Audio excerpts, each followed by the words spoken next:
Hello, I'm Jeremy Baguyos. I'm the professor of double bass and music technology at the University of Nebraska at Omaha. I'm here today to give you a brief tutorial on the 2018 NMEA All-State Audition repertoire for double bass. Today's video will focus in on the double bass Etude, which is one of the required pieces for the audition. The double bass Etude is a classic. It's been asked before. And I used to actually adjudicate the double bass auditions for the NMEA Orchestra, and this Etude came up a lot as a required piece. So I will also be talking about a lot of my, I'm informed by a lot of my experiences from listening to this Etude as well. So I hope that that insight will help you in your preparation. I'd like to begin just by playing it, because I know a lot of you are here today because you just want to hear it performed. So let me do that first.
Okay, now a few pointers about specific sections of this double bass Etude.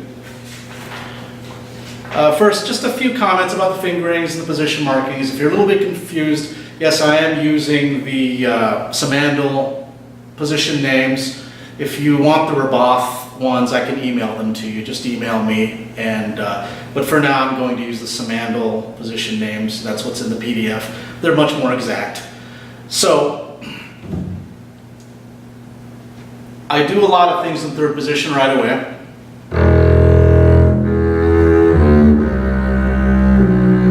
Because I don't like to cross strings, more than one string at a time to play legato.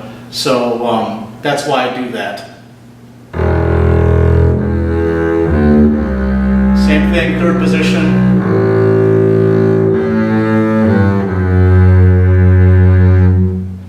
So next thing, half notes.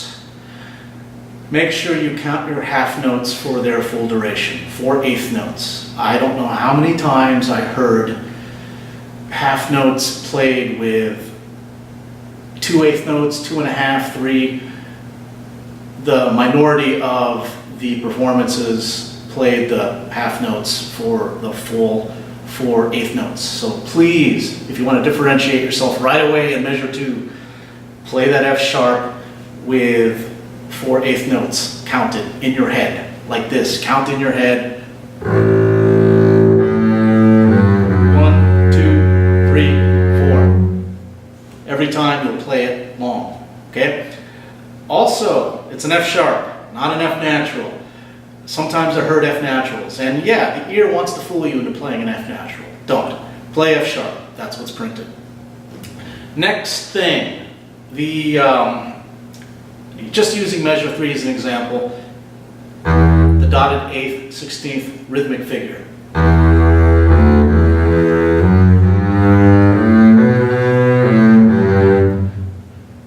Keep it a dotted 8th, 16th all the way through. Don't get lazy and start playing in a kind of jazz feel. Okay, triplets, don't always snap that 16th note, even at the slow tempo.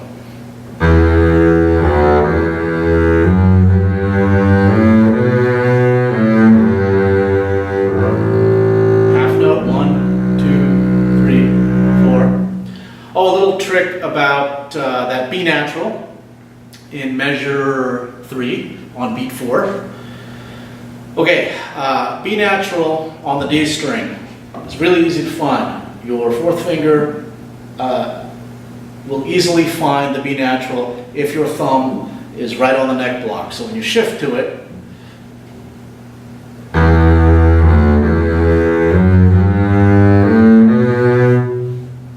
your thumb's right there. It's easy to find the B natural on the fourth finger because your thumb is right up against the neck block. So that's one neat trick about finding fourth position notes on the D string, and the G string for that matter. So leverage that. It helps a lot. Let's skip to measure 6 and 7. There's a fingering there that you might have a question about, and that's perfectly understandable. In going from measure 6 to 7, you have an A natural and a half note going to a B natural on first finger. So let me just play that starting in measure 6.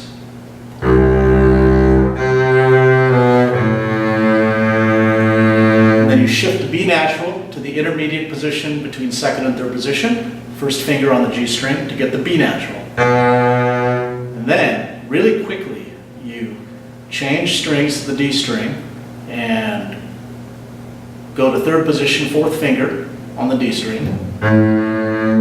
It's not much of a movement. You can pivot to it.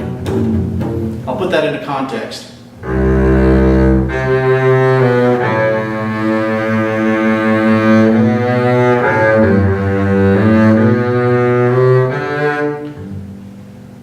And that gets you nicely into that subsequent fingering combination that takes you up the scale to the high F sharp, G, and A without having to shift over a slur. And so that's why it's set up with kind of a strange fingering. So again, let's put that into a larger context so you can see why it's the way it is.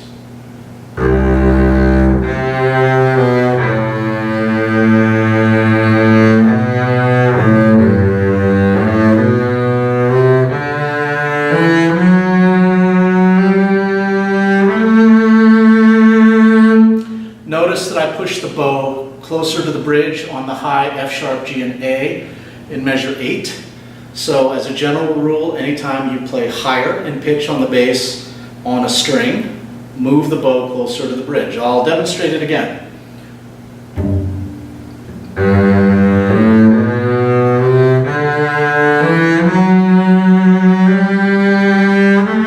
Bow is almost right next to the bridge. And then this next G, really sock it with a nice vibrato. And because it's harmonic, you can leave it early and it will still ring for you like a G, which gives you time to find your low G on beat 2.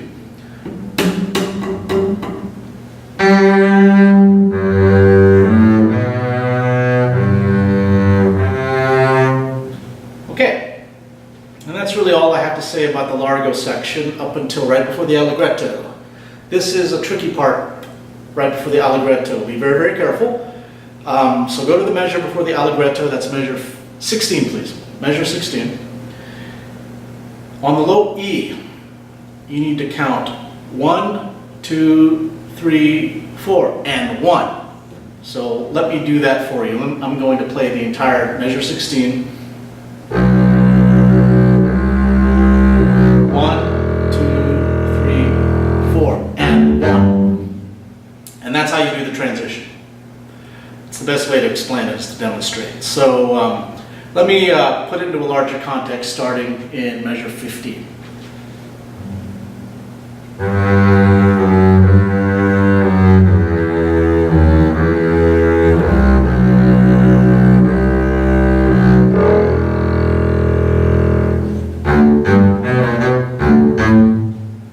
Okay, I just have a few things to say about the Allegretto. The Allegretto, even though it's the faster section, is actually the easier section. So, think of two bass players playing this line. Although you'll be one bass player playing it, think of two bass players playing it, with one bass player playing a lower line in measure 17. Pick up to measure 17. Yes, and then pick up to measure 18. Pick up to measure 19. So that's one bass player playing one voice. And then another bass player, another imaginary bass player, playing an upper voice.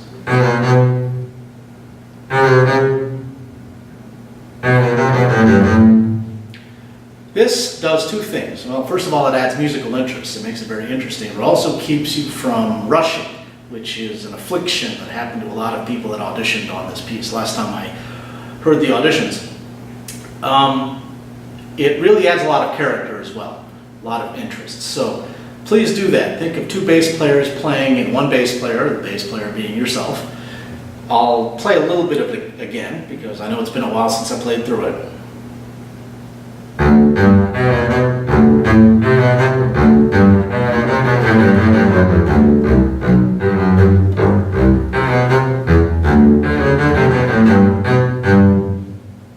Another thing I want to mention is starting in measure 25, pick up to measure 25, the descending 16th notes. Begin the first 16th note of the descending 16th notes with a little bit of a push of bow. And I don't mean an accent, just shove a little bit more bow than you normally would into that first note of the descending 16th note figures.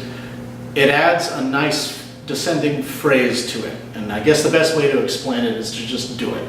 So starting there on that A natural in measure 24, pick up to 24.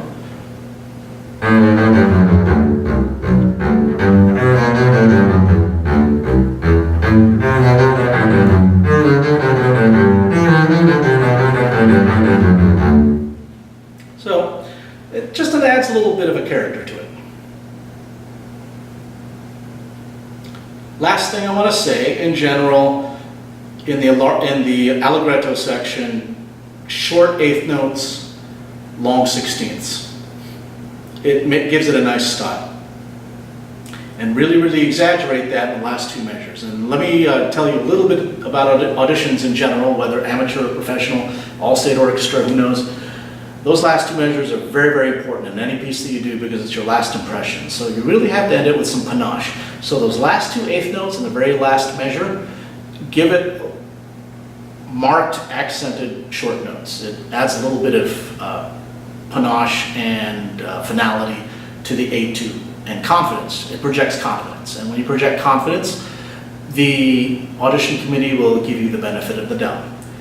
Also, give it a little bit of musical momentum in the penultimate measure, starting on the F sharp, the second measure from the end. So that there's momentum leading up to the high G. Really sock the high G and let it ring. So I'll start third measure from the end.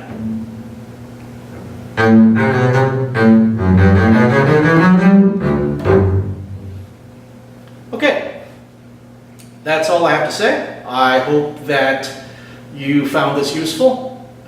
Good luck at your audition, and be proud in your efforts. Thank you for listening.